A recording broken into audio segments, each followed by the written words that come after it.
So, hello guys.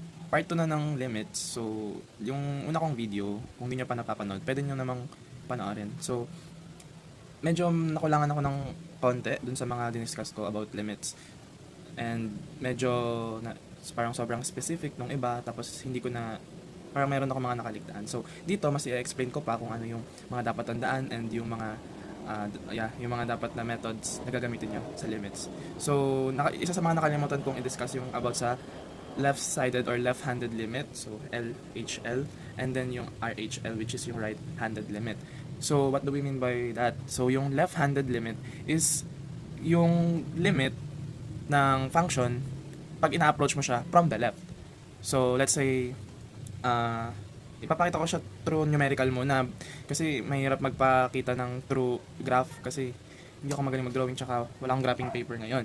Tsaka yung right-handed limit naman from the right. So, kung magbibigay ako ng function, y is equal to 3x plus 4, tapos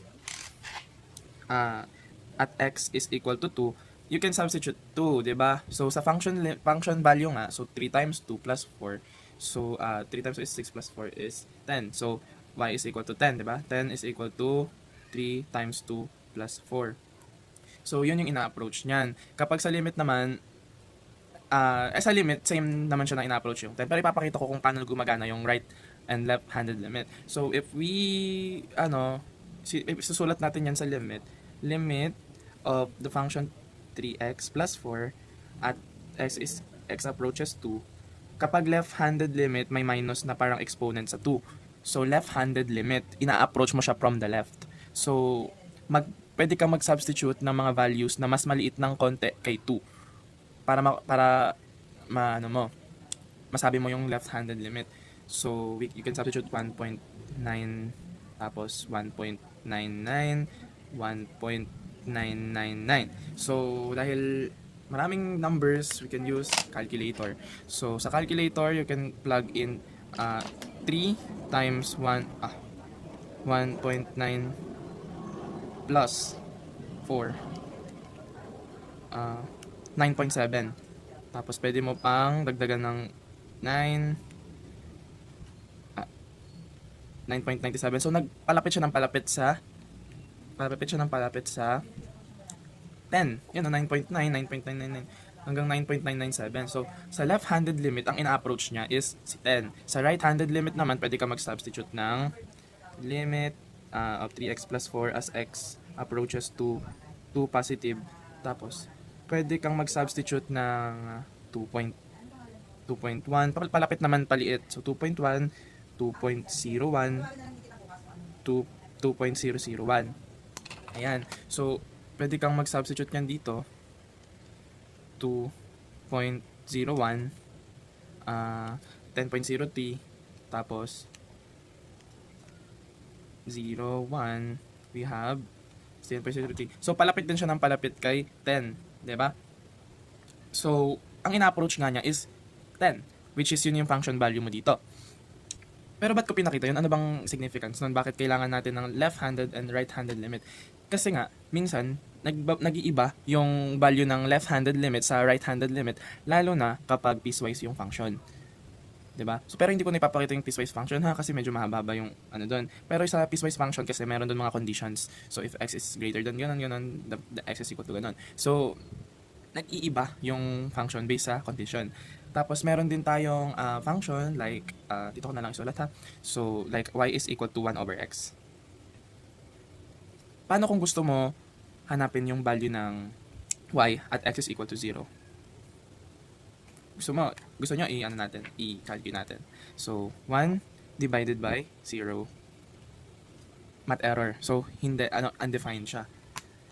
So, pwede tayo gumamit ng limits. So, limit as 1 over x as x approaches to 0. Diba? We can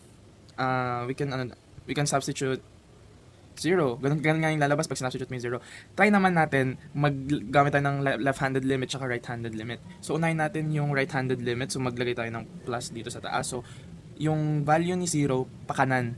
Yung malapit na value niya from kanan. So, ano yung mga values na from kanan? 0.1, 0.01. So, try natin mag-substitute.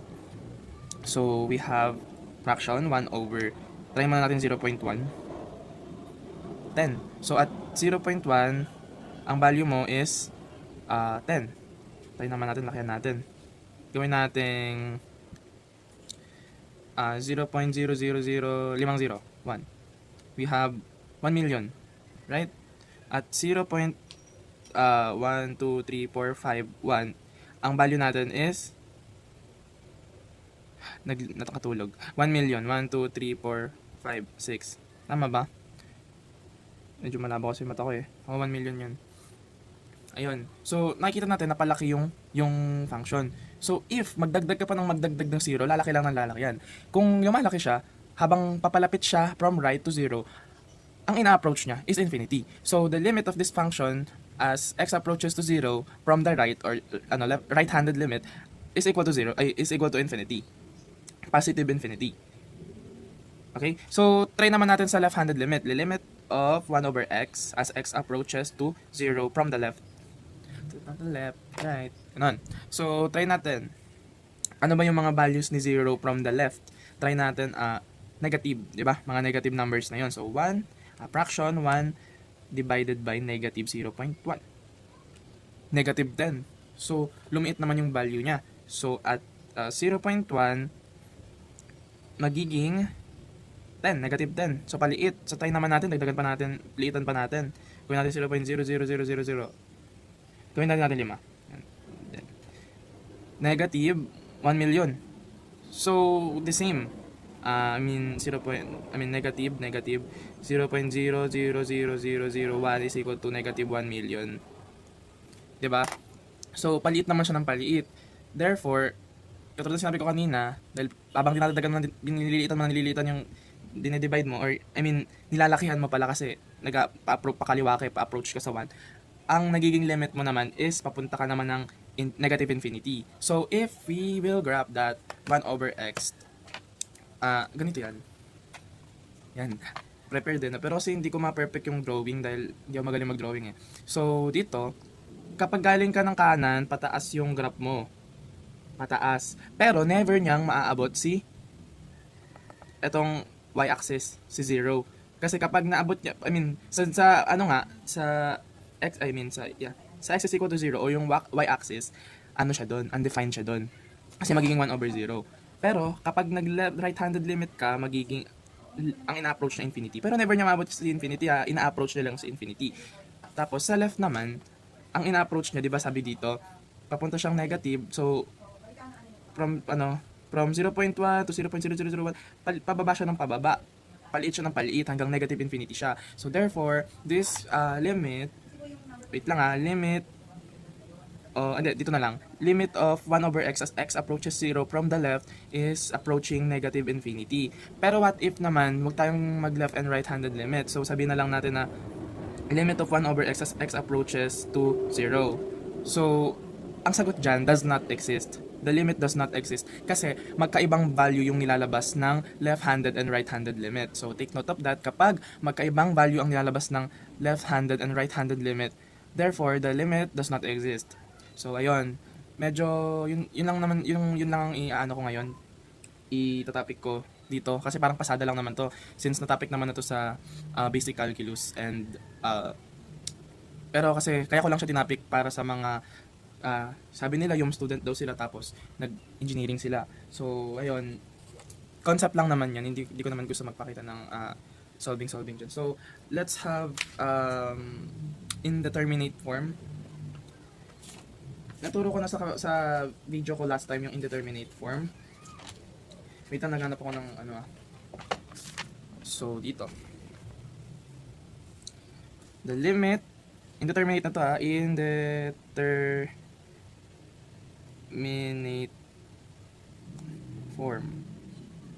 So, if the limit of x squared minus x minus 20 over x squared minus 7x plus 10 as x approaches to 5.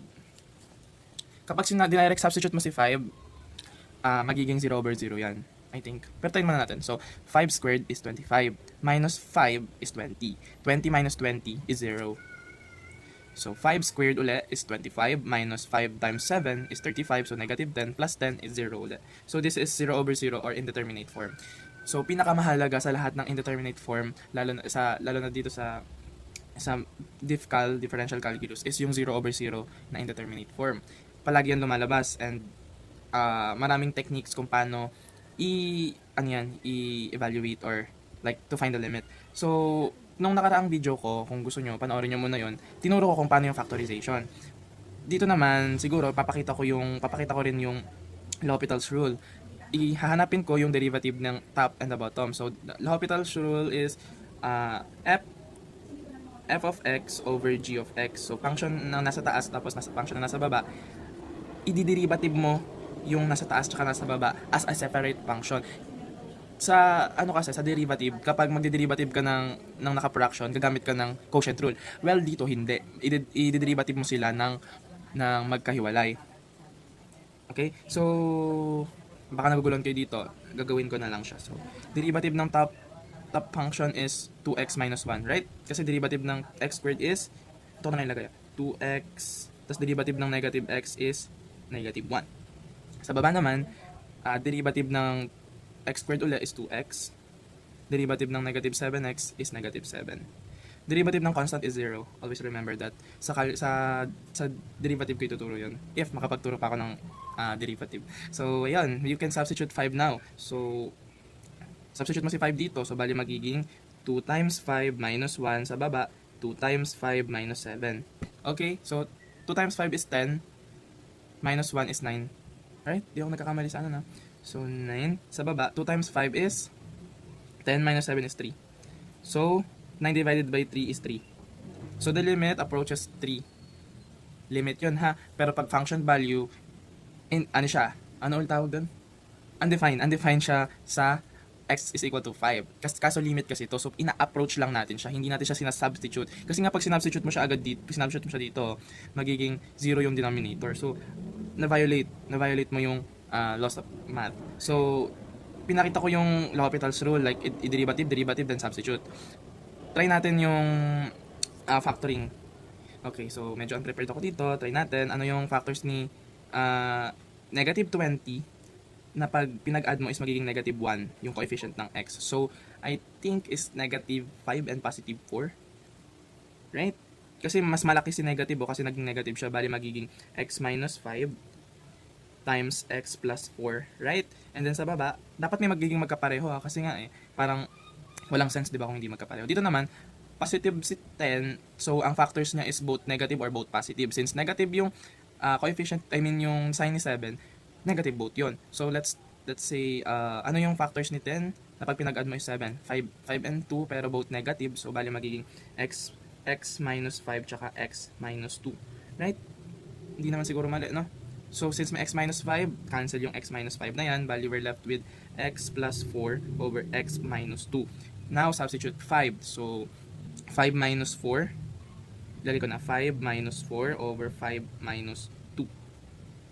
Right? So, 5 minus 4 is... plus. Sorry. 5 plus 4 is 9. And then 5 minus 2 is 3. The same ang lumabas, naging 3. Right? Equal sila.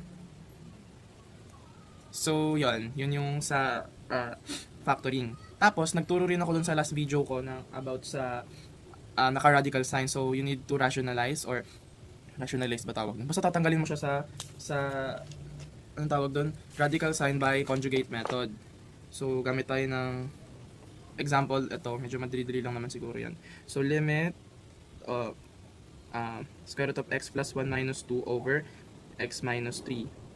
As x approaches to 3. So, pag sinubstitute mo si 3, 3 minus 3 is 0. Tapos, 3 plus 1 is 4. 3 plus 1 is 4. Square root of 4 is 2. 2 minus 2 is 0. So, indeterminate yan. So, gagamit tayo ng conjugate method. Conjugate method is, parang ano yan gagamit ka ng difference of squares. Tapos, diba? Basta ganun yung concept niya, difference of squares. So, copy the first term, x plus, square root of x plus 1, plus, babaguhin mo yung sign na to, para nga, maging difference of squares, parang ganun. 2 over square root of x plus 1 yan plus 2. So, parang nag-multiply lang tayo by 1 kasi ito divided by ito is 1. And kaya natin ginawa yan para lumabas to sa radical sign conjugate method ang tawag dyan. Pinalitan yung sign, then yung terms are the same. So we can now multiply using FOIL method. Square root of x plus 1 times square root of x plus 1 is x plus 1. And then negative 2 times positive 2 is bagal no? Negative 4. Tuturong bagal. So dito naman x minus 3 times square root of x plus 1 is x minus 3 times square root of x plus 1. Tapos x minus 3 times 2 is 2 times x minus 3. Wait lang, may ano yan? Ayan. So x plus 1 minus 4 is 1 minus 4 is negative 3, right? So ba't ko nga ba kasi ginanyan pa magiging x minus 3 over eto, pwede mo na i-factor sa x minus 3 sa both terms. Eto, diba, term to, tas term to. Ilalabas mo si x minus 3, tapos matitira sa loob is square root of x plus 1. Tapos, i-divide mo sa x minus 3 dito, makakancel, magiging 2 na lang. Cancel. Since nag-divide ka, 1 yan. 1 over square root of x plus 1 plus 2. Now, substitute 3. 3 plus 1 is 4. The square root of 4 is 2 plus 2 is 4. So 1 over 4. Right?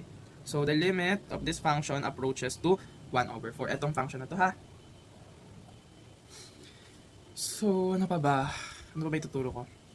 Yung limit na kasi masyadong hahaba ito yung video. I think yun lang muna. So, thank you guys for watching.